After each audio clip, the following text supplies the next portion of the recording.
ನಮಸ್ಕಾರ, ನಾನು ಗುರುರಾಜ್, ವಿಜಯಪುರ ಜಿಲ್ಲಾ ನಿವೃತ್ತಿ ವರದಿಗಾರ. ರಾಜ್ಯ ಸರ್ಕಾರ ಶಕ್ತಿ ಯೋಜನೆ ಜಾರಿ ಮೂಲಕ ಮಹಿಳೆಯರಿಗೆ ಉಚಿತ ಪ್ರಯಾಣಕ್ಕೆ ರಾಜ್ಯಾದ್ಯಂತ ಅವಕಾಶ ಕಲ್ಪಿಸುವಂಥದ್ದು.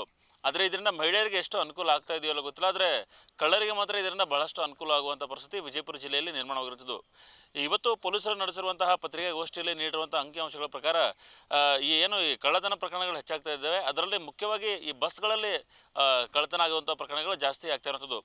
ಮಹಿಳೆಯರು ಬಸ್ ಹತ್ತುವಾಗ ಅಥವಾ ಇಳಿಯುವಾಗ ಬಸ್ಸಲ್ಲಿ ಒಂಟಿಯಾಗಿ ಹೋಗ್ತಿರ್ಬೇಕಾದ್ರೆ ಅಂಥವ್ರನ್ನ ಟಾರ್ಗೆಟ್ ಮಾಡಿಕೊಂಡು ಈ ತಂಡಗಳು ಕಾರ್ಯಾಚರಣೆಯನ್ನು ನಡೆಸಿ ಅವರ ಬಂಗಾರವನ್ನು ಕದಿಯುವಂಥ ವ್ಯವಸ್ಥೆಯನ್ನು ಮಾಡ್ತಾಯಿದ್ವು.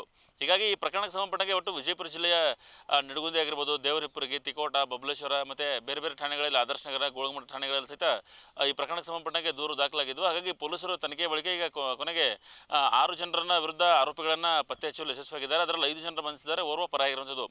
ಈ ಪ್ರಕರಣಕ್ಕೆ ಸಂಬಂಧಪಟ್ಟಂಗೆ ವಿಜಯಪುರ ಜಿಲ್ಲೆಯ ಮತ್ತು ಭದ್ರಾವತಿ ಸೇರಿದಂತೆ ಕಲಬುರಗಿ ಬೇರೆ ಬೇರೆ ಭಾಗದ ಜನರು ಈ ಟೀಮಲ್ಲಿ ಗುರುತಿಸ್ಕೊಂಡಿದ್ದಾರೆ. ಅದರಲ್ಲಿ ಮಹಿಳೆಯರು ಸಹಿತ ಇರುವಂಥದ್ದು. ಬಸ್ಸನ್ನು ಸಹಜವಾಗಿ ಏನಂದರೆ ಶಕ್ತಿ ಯೋಜನೆ ಜಾರಿ ಆದ ಬಳಿಕ ಬಸ್ಸಲ್ಲಿ ಪ್ರಯಾಣಿಕರ ಸಂಖ್ಯೆ ಜಾಸ್ತಿ ಆಗಿರುವಂಥದ್ದು. ಅದರಲ್ಲೂ ಮಹಿಳಾ ಪ್ರಯಾಣಿಕರ ಸಂಖ್ಯೆ ವಿಶೇಷವಾಗಿ ಜಾಸ್ತಿ ಆಗಿರುವಂಥದ್ದು. ಇದನ್ನೇ ಒಂದು ಯುಟಿಲೈಸ್ ಮಾಡ್ಕೊಂಡಂತಹ ಕದಿಮರು ಮಹಿಳೆಯರು ಬಸ್ ಹತ್ತುವಾಗ ಅಥವಾ ಬಸ್ ಇಳಿಯುವಾಗ ಅದನ್ನು ಒಂದು ನೋಡ್ಕೊಂಡಿರ್ತಾರೆ. ಅವರು ಯಾವಾಗ ಅವರ ಗಮನ ಬೇರೆಡೆ ಸೆಳೆಯುವಂತೆ, ಅಂದರೆ ಅವ್ರ ಕೈಯಲ್ಲಿ ಮಕ್ಕಳಿದ್ದರೆ ಅವ್ರನ್ನ ಹಿಡ್ಕೊಂಡಂಗೆ ಮಾಡೋದು, ಅಥವಾ ಅವ್ರ ಕಡೆ ಇರುವಂಥ ಲಗೇಜನ್ನು ಎತ್ತುವಂತ ಮಾಡೋದು, ಈ ರೀತಿ ಅವ್ರಿಗೆ ಸೀಟ್ ಬಿಟ್ಕೊಟ್ಟು ಅವ್ರಿಗೆ ಕನ್ವಿನ್ಸ್ ಮಾಡೋದು, ಈ ರೀತಿ ಅವರನ್ನು ಗಮನವನ್ನು ಬೇರೆಡೆ ಸೆಳೆಯುವಂಥದ್ದು. ಮೊದಲು ಅವರಿಂದ ಸಿಂಪತಿಯನ್ನು ಗಿಟ್ಟಿಸ್ಕೊಳ್ಳುವಂಥದ್ದು, ಜೊತೆಗೆ 2ನೇ ಬಾರಿ ಅವರ ಗಮನವನ್ನು ಬೇರೆ ಕಡೆಯಿಂದ ಸೆಳೆಯುವಂಥ ಮಾಡಿ ಚಿನ್ನವನ್ನು ಎಗರಿಸುವಂಥ ಕೆಲಸವನ್ನು ಮಾಡ್ತಿದ್ರು. ಚಿನ್ನ ಜೊತೆಗೆ ಹಣ ಸಹಿತ ತೊಗೊಂಡು ಹೋಗುವಂಥ ಕೆಲಸವನ್ನು ಮಾಡ್ತಾಯಿದ್ರು. ಸುಮಾರು 65 ಲಕ್ಷ ಮೌಲ್ಯದ ವಸ್ತುಗಳನ್ನೀಗ ವಿಜಯಪುರ ಪೊಲೀಸರು ಜಪ್ತಿಯನ್ನು ಮಾಡ್ಕೊಂಡಿದ್ದಾರೆ. ಈ ರೀತಿಯ ಪ್ರಕರಣಗಳು ಹೆಚ್ಚಾಗಿ ಕಂಡುಬರೋದಕ್ಕೆ ಒಂದು ಕದಿಮರ ಒಂದು ಏನು ವ್ಯವಸ್ಥೆ ಇದೆ ಅದೊಂದು ಕಾರಣ. ಆದರೆ ಮಹಿಳೆಯರ ನಿರ್ಲಕ್ಷ್ಯ ಸಹಿತ ಇಲ್ಲಿ ಕಾಣಿಸ್ತಾ ಇರುವಂಥದ್ದು. ಯಾಕಂದರೆ ಬಸ್ಗಳಿಗೆ ಬಹುತೇಕ ರಶ್ಗಳಿದ್ದಾಗ ಆದಷ್ಟು ಅವರು ಜಾಗೃತಿಯಾಗಿರಬೇಕಾಗುತ್ತೆ. ಮತ್ತು ಮಕ್ಕಳನ್ನು ಕರ್ಕೊಂಡು ಹೋಗುವಂಥದ್ದು ಅಥವಾ ಸಿಂಗಲ್ ಆಗಿ ಹೋಗುವಂಥದ್ದು, ಈ ರೀತಿ ಆದಷ್ಟು ಅವಾಯ್ಡ್ ಮಾಡಬೇಕು.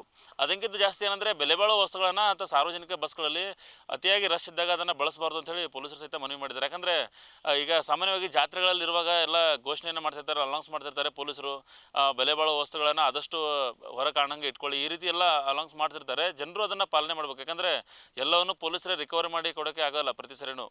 ಕೆಲವೊಂದು ಸರಿ ಆಗುತ್ತೆ, ಕೆಲವೊಂದು ಸರಿ ಆಗೋಲ್ಲ. ಹಾಗಾಗಿ ಎಲ್ಲವನ್ನು ಅವ್ರ ಮೇಲೆ ಬಿಡೋಕ್ಕಾಗಲ್ಲ. ಕೆಲವೊಂದು ಸರಿ ನಾವು ಸಹಿತ ಅವರ ಇನ್ಸ್ಟ್ರಕ್ಷನ್ಗಳನ್ನು ಫಾಲೋ ಮಾಡಬೇಕಾಗುತ್ತೆ. ಇದೇ ರೀತಿ ಅಂದರೆ ಈ ಬೆಲೆ ಬಾಳುವ ವಸ್ತುಗಳನ್ನು ಬಸ್ಸಲ್ಲಿ ತೊಗೊಂಡು ಹೋಗದಿದ್ದರೆ ಕಳ್ಳತನ ಮಾಡೋದಕ್ಕೆ ಅವಕಾಶನೇ ಇರ್ತಿರಲಿಲ್ಲ. ಆದರೆ ನಾವೇ ಮೊದಲು ಅದನ್ನಲ್ಲಿ ತೊಗೊಂಡೋಗಿರುತ್ತೆ, ಆಮೇಲೆ ಅದು ಕಳ್ಳತನ ಆಗುತ್ತೆ, ಪೊಲೀಸರು ಕಂಪ್ಲೇಂಟ್ ಕೊಡ್ತೀವಿ, ಅವರು ವಿಚಾರಣೆ ಮಾಡ್ತಾರೆ, ಬಳಿಕ ಆರೋಪಿಗಳನ್ನ ಹಿಡ್ಕೊಂಡ್ಬರ್ತಾರೆ. ಈ ರೀತಿ ಎಲ್ಲ ಪ್ರೊಸೀಜರ್ ಇರುವಂಥದ್ದು. ಆದರೆ ಆರಂಭದಲ್ಲೇ ಈ ಜನರೇ ಅದರ ಬಗ್ಗೆ ಜಾಗೃತಿಯನ್ನು ವಹಿಸಿದರೆ, ಅಥವಾ ಬಸ್ಸಲ್ಲಿ ಹೋಗುವಾಗ ಈಗ ಹೆಚ್ಚಿನ ಸಂಖ್ಯೆಯಲ್ಲಿ ಜನಸಂದಣಿ ಇರುವಂಥ ಪ್ರದೇಶದಲ್ಲಿ ಈ ರೀತಿಯ ಬೆಲೆ ಬಾಳುವ ವಸ್ತುಗಳನ್ನು ತೊಗೊಂಡು ಹೋಗದೇ ಇದ್ರೇ ಒಂದು ಅನುಕೂಲ ಅನ್ನೋದು ಪೊಲೀಸರ ಒಂದು ಸಲಹೆ ಆಗಿರುವಂಥದ್ದು. ಮನುಗೂಳಿಯಲ್ಲಿ ಬಸ್ಸಿಗೆ ಅಂತ ವಿಜಯಪುರದಿಂದ ಬಸ್ಸಿಗೆ ಮನುಗೂಳಿಗೆ ಹೋಗ್ತಿರ್ಬೇಕಾದ್ರೆ ಈ ಲೇಡೀಸನ್ನು ಪರ್ಟಿಕ್ಯುಲರ್ಲಿ ವೀಕರ್ ಏನು ವಯಸ್ಸಾದಂಥವ್ರಾಗಿರ್ಬೋದು, ಅಥವಾ ಮಹಿಳೆಯರಾಗಿರ್ಬೋದು, ಅಥವಾ ಒಂಟಿ ಮಹಿಳೆಯರಾಗಿರ್ಬೋದು, ಅಥವಾ ಮಕ್ಕಳನ್ನ ಕರ್ಕೊಂಡು ಹೋಗ್ತಾ ಇರ್ತಾರೆ. ಅಂಥ ಬಸ್ಸುಗಳಲ್ಲಿ ಇವರು ಕೂಡ ಏನು ಒಂದು ತಂಡ, ಇವರು ಬೇರೆ ಬೇರೆ ಪ್ಲೇಸಸ್ಗಳಿಂದ, ಮಹಾರಾಷ್ಟ್ರದಿಂತರೂ ಇದ್ದಾರೆ, ಮತ್ತು ಕಲಬುರಗಿಯವರು ಇದ್ದಾರೆ, ಸೊ ಮತ್ತು ನಮ್ಮ ಭದ್ರಾವತಿ ಶಿವಮೊಗ್ಗ ಜಿಲ್ಲೆಯವರು ಕೂಡ ಇದರಲ್ಲಿದ್ದಾರೆ. ಇವರು ಆ ಬಸ್ಗಳಲ್ಲಿ ಹತ್ತಿ ಏನು ಮಾಡೋದು ಅಂತಂತಂದರೆ ಅವ್ರಿಗೆ ಸಹಾಯ ಮಾಡುವಂಥ ರೀತಿಯಲ್ಲಿ ಮಕ್ಕಳನ್ನ ಅವ್ರಿಗೆ ಸಹಾಯ ಮಾಡಿದಾಗೆ, ಅಥವಾ ಸೀಟ್ ಬಿಟ್ಟು ಕೊಟ್ಟಾಗೆ, ಅಥವಾ ಅವ್ರಿಗೆ ಕರುಣೆ ಬಂದು ತೋರಿಸಿದಾಗೆ, ಅಥವಾ ನೀರು ಕೊಟ್ಟಾಗೆ ಅವ್ರನ್ನ ಒಂದು ರೀತಿ ಕಾನ್ಫಿಡೆನ್ಸಿಗೆ ತೊಗೊಂಡ್ಬಿಟ್ಟು ಅವರಿಗೆ ಸಹಾಯ ಮಾಡೋ ಒಂದು ನೆಪದಲ್ಲಿ ಏನು ಮಾಡ್ತಾಯಿದ್ರು ಅಂತಂದರೆ ಅವರಲ್ಲಿದ್ದಂತಹ ಬ್ಯಾಗು ಅಥವಾ ಸೂಟ್ ಕೇಸು ಅಥವಾ ಅವರ ತಂದಂತಹ ವಸ್ತುಗಳನ್ನ ತೊಗೊಂಡು ಹೋಗುವಂಥ ಒಂದು ಗ್ಯಾಂಗ್ ಇದು. ಸೊ ಈ ಗ್ಯಾಂಗನ್ನು ಕೂಡ ನಮ್ಮವರು ಪತ್ತೆ ಮಾಡಿದ್ದಾರೆ. ಇವರು ನಮ್ಮ ತಿಕೋಟ, ದೇವರಿಪ್ಪರಿಗೆ, ಬಬಲೇಶ್ವರ, ಆದರ್ಶ ನಗರ ಮತ್ತು ಗೋಲ್ ಗುಂಬಜು, ನಿಡಗುಂದಿ ಎಲ್ಲ ಪೊಲೀಸ್ ಠಾಣೆಗಳಲ್ಲಿ ಇವ್ರ ಮಾಡಸ್ ಏನು ಅಂತಂದರೆ ಬಸ್ಸುಗಳನ್ನ ಹತ್ತೋದು, ಬಸ್ಸುಗಳಲ್ಲಿ ಈ ರೀತಿ ಜನರಿಗೆ ಅಟೆನ್ಷನ್ ಡೈವರ್ಷನ್ ಆದರೂ ಮಾಡೋದು, ಅಥವಾ ಅವರ ಗಮನಕ್ಕಿಲ್ದೇ ವಸ್ತುಗಳನ್ನು ತೊಗೊಂಡು ಹೋಗೋದು ಅವರಿಗೆ ಸಹಾಯ ಮಾಡುವಂಥ ನೆಪದಲ್ಲಿ.